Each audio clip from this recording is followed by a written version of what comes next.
All right, good afternoon, everyone, and welcome to yet another awesome lab. And today we have the privilege and honor to have a good friend, Doug Hummer from, well, I called an incredibly impressive sports compound here in the Virginia area.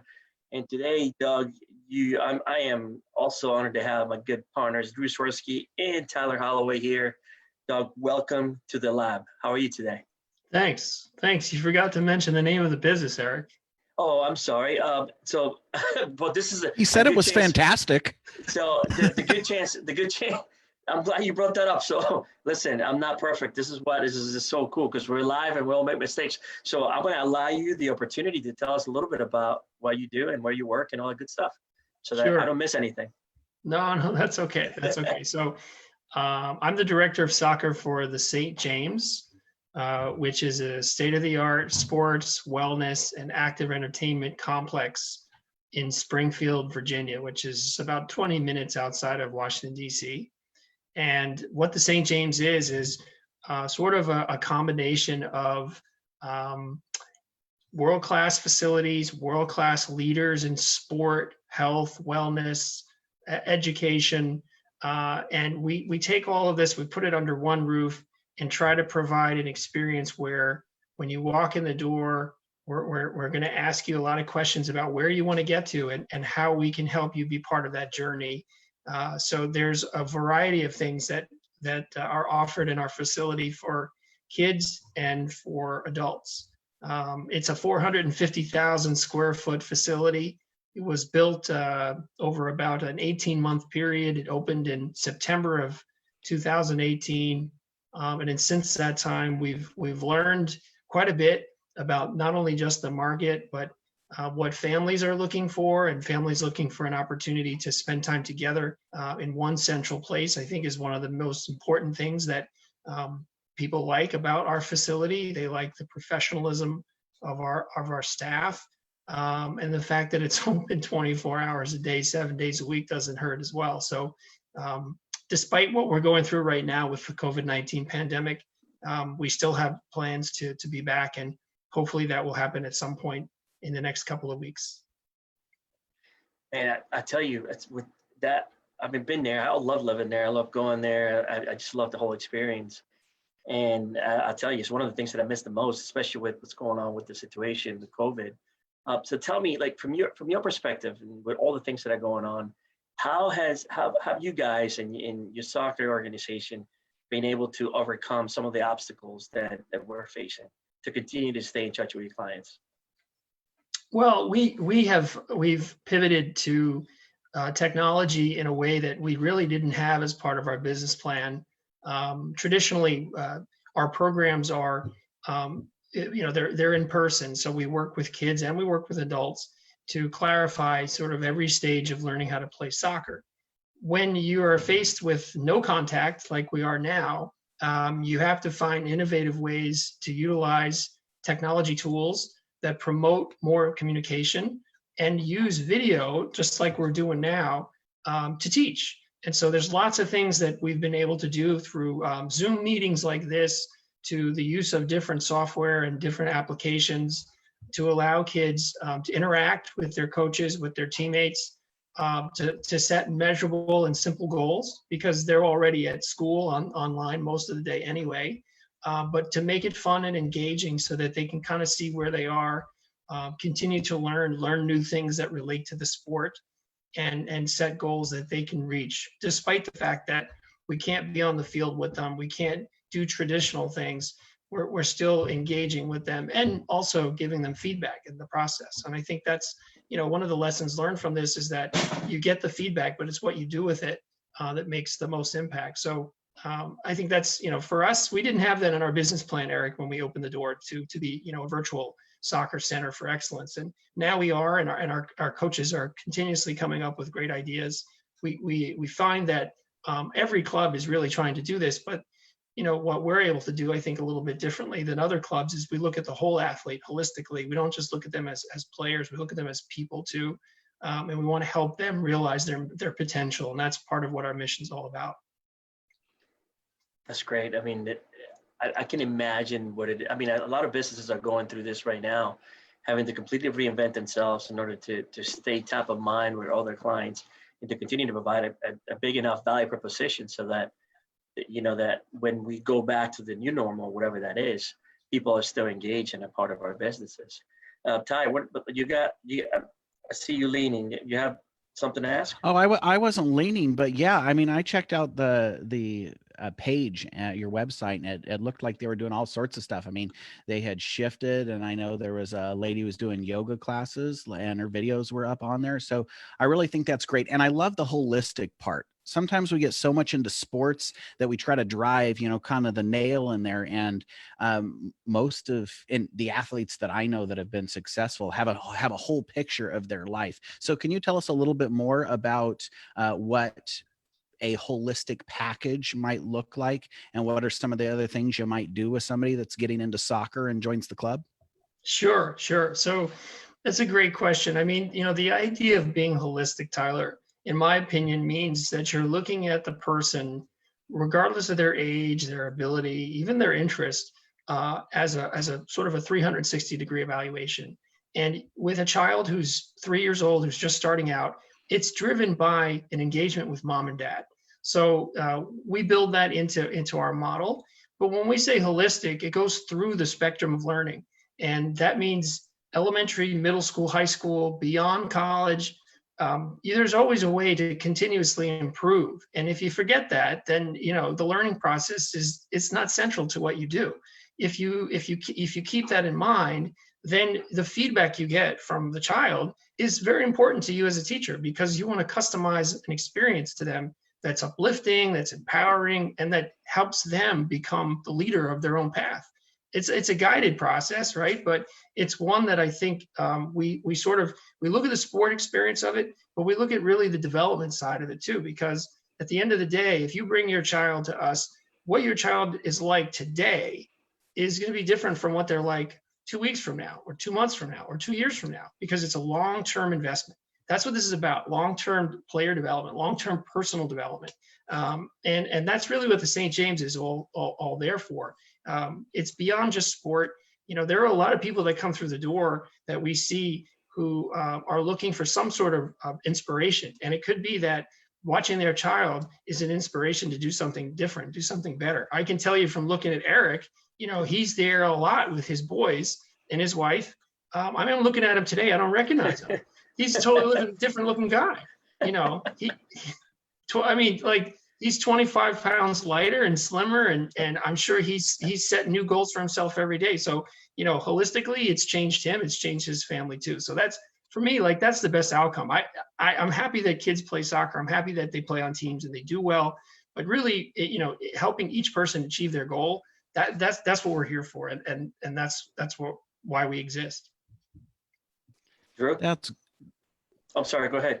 I was just going to say, kind of a follow-up question to that is, you said that you had changed some of your direction. You're leveraging some of the technology. You being the expert and the insider, how do you see that moving forward? I'm assuming we'll be in the same issue at another point down the road with the pandemic.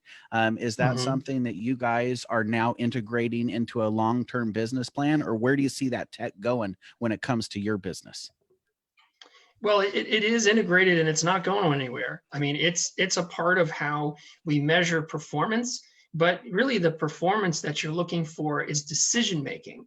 And you can't always measure decision making, right? You can measure whether a child can do something with their left foot, their right foot, their left hand, their right hand, whatever it might be.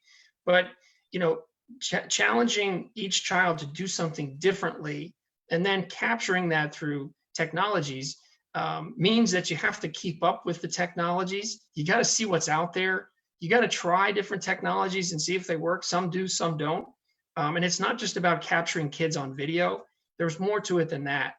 So what we're looking at right now is ways in which we can empower kids to make better decisions, right? And so the decisions that they make lead to better performance. But if you're capturing some of those analytics and some of that data, you'd be surprised how the conversation turns to a child's ability to see their own growth, right?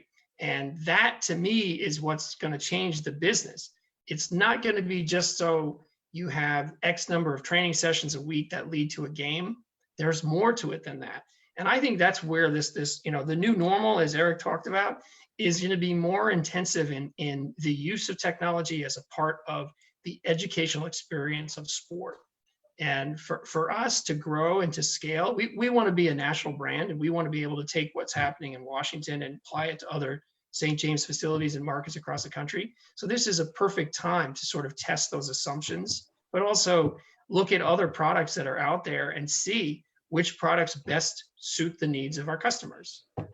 If we weren't doing that, then we'd be dead in the water, and thankfully we're not. But I'm sure there's a lot of things out there that we still don't know about that we'd be happy to learn about. So if any of your lab participants or customers have suggestions for us, we'd be more than happy to talk to them. You know, what's great about everything you guys are doing is just is not, I mean, you lead the soccer part of it. And how many sports do we have at the St. James again? Well, there's 19 sports. The most recent one, which I'm sure is going to make all of you guys kind of giggle a little bit, is we have this mixed martial arts sport experience that has come along. I don't know really how you do that, but outside of soccer, there's traditional sports from basketball to football to non-traditional sports, even including squash, water polo, ice skating, speed skating, things like that. So you can walk in the door. You guys each could find something that would kind of get you going, regardless whether it's sport or not. But there's a variety of that available. And what's kind of interesting is someone will gravitate to something, whether it's sport or not. There's something there for everybody. Going to go out on a limb here. I think you should expand south immediately, though. Well, where should we go, Tyler? Tell me what south means to you. Fredericksburg. Fredericksburg. Okay. The Quantico area, I think that right around Quantico, where all of the bases are, I love there's some bases there. That place would be packed. You guys were really well there if you had an opportunity to build something there. Drew, where you at, man? And so Drew's the football guy, but Drew, who coached you in high school again? Coach Boone from Herman Boone? Yeah. So you went to TC Williams? Yeah, he was my gym teacher, my driver's ed teacher, my health teacher, everything. Yeah. That's awesome. He recently passed, didn't he? Yeah, he did. Yeah, he did last year. Yeah. So I was just wondering, back when Tyler was, and you were talking about how you want to change lives or change thoughts. Is there something that stands out that you did since you've been in that program, where you helped someone or you changed it, you got a child's confidence up, or is there any one like example that you can remember that stands out? My son. There's a lot of examples, Drew. I think one that really comes to mind for me personally is a young man that I started working with. He was about 15 at the time. And I'll say this proverbially because I don't want to offend his family, but he really couldn't kick the snow off the rope, if you know that expression. He was a driven kid, but he wasn't the most technically savvy kid. And so we started working and setting meaningful small goals. And through the process, not only did he become more adept as a player, but he became a student of the game. And through his experience as a student, all of a sudden, this small bubble that he was living in became larger and larger, to the point that he was thinking that soccer would be part of his college experience and beyond. Now, he's not a pro prospect, but he is the type of kid that could go to any college program and make it better because he has character and he has leadership ability. And so to cultivate that in him is, for me, is a tremendous positive thing to think about, because that doesn't happen easily with every young person, but it happened because his parents were invested in it and they shared in the process. And at the same time, he learned from his failures, right? So I say that because a lot of times, we talk about success, but we don't talk about the failure. And the failure means, what did you learn from the process? And how do you apply that going forward? And how do you reflect on what you learned? So for this young man now, he's got the world's his oyster, although the oysters change because COVID's changing that. but he's going off to college this fall. He's going to play in college. He's excited. He's motivated. You don't need to kick him in the tail to do anything. He's out there on his own, and he's always asking questions, and he's always reflecting on how he's doing. And I think that, for me, is, you know, one of the best accomplishments in the 2+ years that I've been with the St. James. The other thing I'll say, and I know Eric loves this, is that you know, he has helped introduce us to lots of families who have come through our doors looking for something different. And through those experiences, we've gotten to know the community. And so the biggest draw of being in a community as diverse as the greater DC area is that you see people from all around the world, and they all have different value systems. They all have different ideas about what's important to them, but the sport experience unites them. It becomes a shared experience.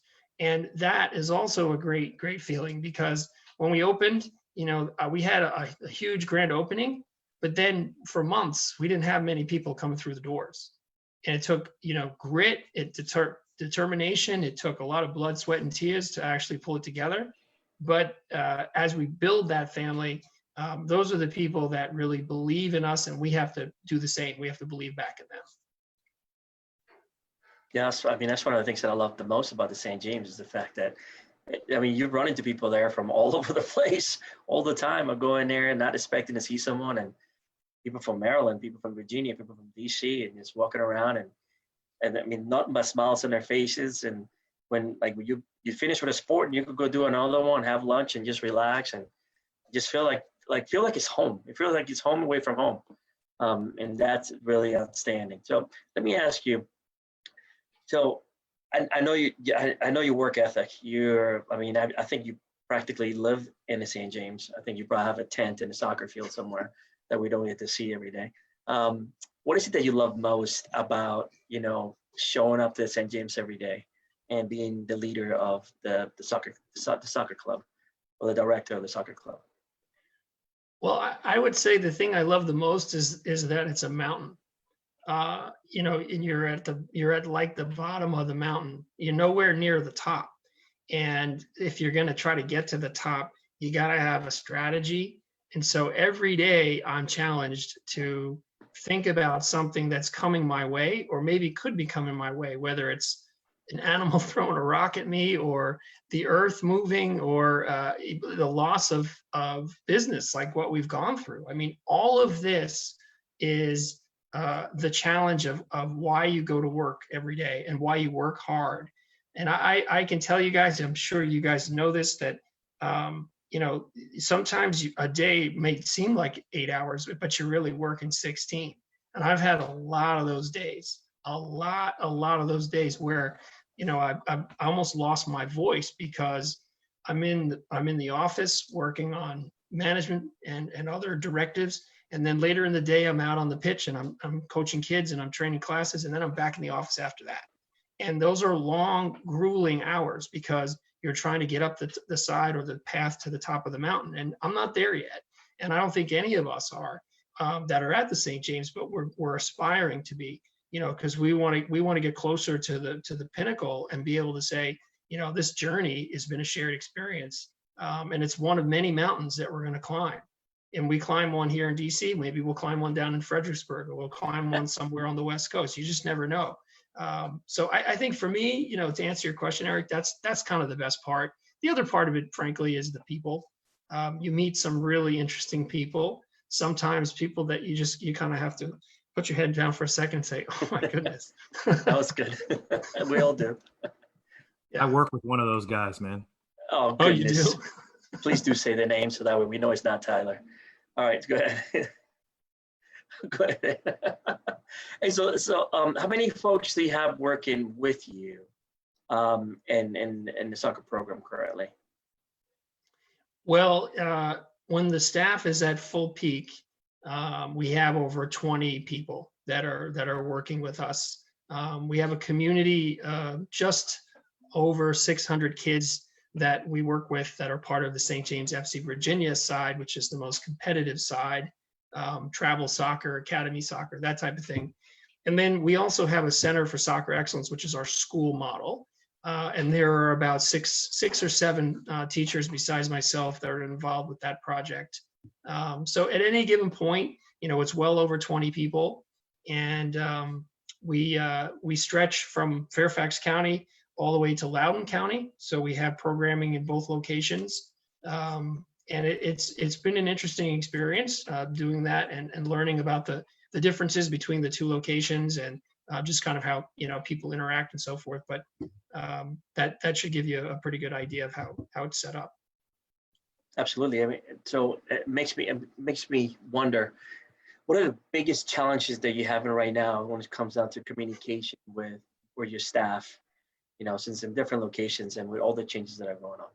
I mean, it's an interesting question. I'll tell you, like, the biggest challenge right now is not knowing what the extent of this pandemic will be beyond the current season we're in, which is spring.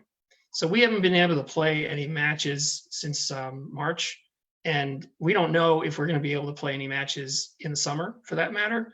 All of the soccer leagues and entities that we are members of are constantly evaluating and having to pivot based on what the local or state authorities are telling them. And as you guys know, Northern Virginia is still at ground zero. We're still at phase 0. So we can't do anything legally quite just yet with our customers. So that creates a lot of challenges in terms of what you're messaging and what you can say, in addition to making your employees feel like their jobs are secure, and that they're not going to lose their jobs. And part of that is that as this thing continues to elongate, it does have an impact on the business, because the people who own the St. James have to make some really tough decisions about whether they maintain the integrity of those teams or they have to reduce the force. And those are really difficult decisions, and they're not easy. And you guys know, I mean, I don't think we've ever seen a time like this where you have 30 million or more Americans who have lost their job or are on temporary furlough or some other situation. We're not immune to that at the St. James. And I've had to be on those calls, and they're not fun. They're not pleasant, because you take it personally. You feel for the people on the end, and you don't want to be in that situation. Nobody wants to be in that situation. So that's been the hardest one, Eric, is dealing with that and trying to find a path out of this.